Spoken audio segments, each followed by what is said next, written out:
L'Organisation mondiale de la santé, OMS, a mis en garde contre la hausse des ventes de faux médicaments liés au coronavirus, notamment dans les pays en développement. Une enquête de la BBC révèle que de faux médicaments sont en vente en Afrique, où les faussaires profitent des failles du marché.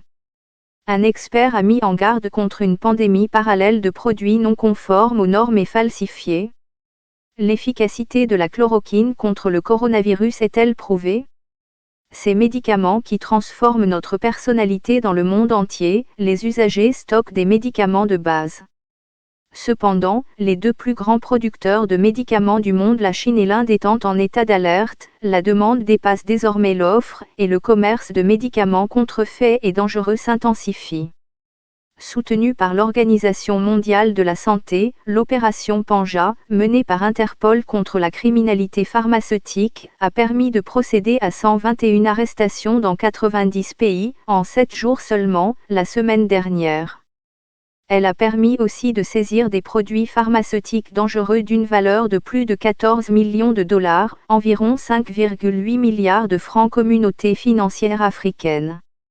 De la Malaisie au Mozambique, les policiers ont confisqué des dizaines de milliers de masques faciaux contrefaits et de faux médicaments, avec lesquels les vendeurs prétendaient pouvoir guérir la maladie à coronavirus. Le commerce illicite de ces médicaments contrefaits en période de crise de santé publique est un mépris total pour la vie des gens, a déclaré le secrétaire général d'Interpol, Jürgen Stock. Selon l'OMS, le commerce de médicaments de contrefaction représente plus de 30 milliards de dollars, 15,9 milliards de francs communautés financières africaines, dans les pays à faible et moyen revenu. Quelle est l'ampleur du problème des faux médicaments en Afrique ? L'Algérie approuve la chloroquine pour traiter le Covid-19 dans le meilleur des cas. Les faux médicaments ne traitent probablement pas la maladie pour laquelle ils ont été conçus, a déclaré Pernette Bourdillon-Estève, membre de l'équipe de l'OMS chargée la lutte contre la contrefaction de médicaments. Mais dans le pire des cas, ils causeront des dommages, parce qu'ils pourraient être contaminés par quelque chose de toxique, ajoute-t-elle. L'industrie pharmaceutique mondiale représente plus de 1000 milliards de dollars. De vastes chaînes d'approvisionnement s'étendent des principaux fabricants en Chine et en Inde, aux entrepôts de conditionnement en Europe, en Amérique du Sud ou en Asie, en passant par les distributeurs qui envoient des médicaments dans tous les pays du monde. Il n'y a probablement rien de plus mondialisé que la médecine, a déclaré Estève. Au moment où le monde est confronté à une pandémie de coronavirus, la chaîne d'approvisionnement a déjà commencé à se désolidariser. Plusieurs sociétés pharmaceutiques en Inde ont déclaré à la BBC qu'elles fonctionnent maintenant avec 50, voire 60% de leur capacité. Comme les entreprises indiennes fournissent à l'Afrique 20% de ses médicaments de base, les pays de ce continent sont touchés de manière disproportionnée. Ephrem Firi, pharmacien à Lusaka, la capitale de la Zambie, a déclaré qu'il ressentait déjà la pression. Les médicaments s'épuisent déjà, et nous ne nous en réapprovisionnons pas. Il n'y a rien que nous puissions faire. Il a été très difficile de s'approvisionner surtout en médicaments essentiels comme les antibiotiques et les antipaludéens, dit-il. Faux médicaments, des pharmaciens sénégalais demandent de lourdes sanctions coronavirus. À quel point sommes-nous proches d'un vaccin ?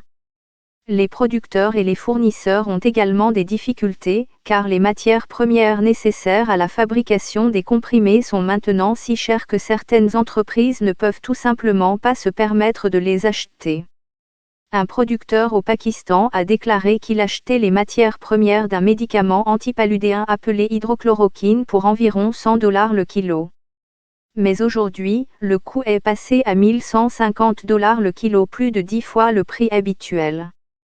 Avec un nombre croissant de pays qui se retrouvent en quarantaine, ce n'est pas seulement la réduction de la production qui pose problème. C'est aussi l'augmentation de la demande, car les médicaments de base sont stockés en grande quantité dans le monde entier. C'est cette combinaison instable de réduction de l'offre et d'augmentation de la demande qui a conduit l'OMS à mettre en garde contre une dangereuse flambée de la production et des ventes de faux médicaments. Lorsque l'offre ne répond pas à la demande, cela crée un environnement dans lequel des médicaments de qualité inférieure ou des faux médicaments tenteront de répondre à cette demande, a expliqué Estève, de l'OMS. Selon les pharmaciens et les sociétés pharmaceutiques, l'approvisionnement mondial en antipaludiques est aujourd'hui menacé.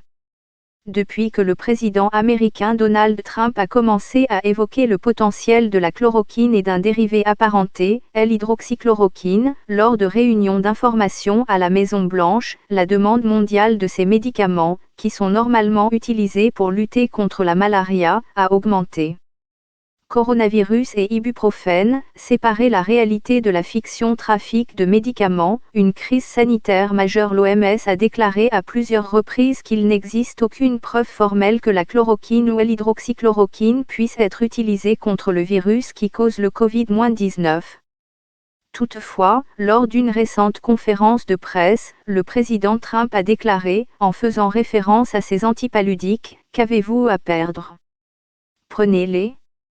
Comme la demande est montée en flèche, la BBC a découvert de grandes quantités de fausses chloroquines en circulation en République démocratique du Congo et au Cameroun. L'OMS a également signalé la présence de faux médicaments au Niger.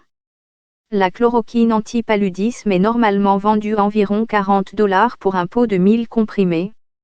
Mais on a constaté que des pharmaciens en RDC les vendaient jusqu'à $250. Le médicament vendu aurait été fabriqué en Belgique, par Brown & Burke Pharmaceutical Limited. Cependant, Brown & Burke, une société pharmaceutique enregistrée au Royaume-Uni, a déclaré qu'elle n'avait rien à voir avec ce médicament. « Nous ne fabriquons pas ce médicament, c'est un faux », déclare-t-elle. Alors que la pandémie de coronavirus se poursuit, le professeur Paul Newton, spécialiste de la filière des faux médicaments à l'université d'Oxford, met en garde contre la circulation des faux et dangereux médicaments. Leur commercialisation ne fera qu'augmenter si les gouvernements du monde entier ne mènent pas ensemble la lutte contre ce fléau, dit-il. Nous risquons une pandémie parallèle, de produits inférieurs aux normes et falsifiés, si nous ne veillons pas tous à ce qu'il y ait un plan mondial coordonné pour la production coordonnée, la distribution équitable et la surveillance de la qualité des tests, des médicaments et des vaccins. Sinon, les avantages de la médecine moderne seront perdus, a averti Paul Newton.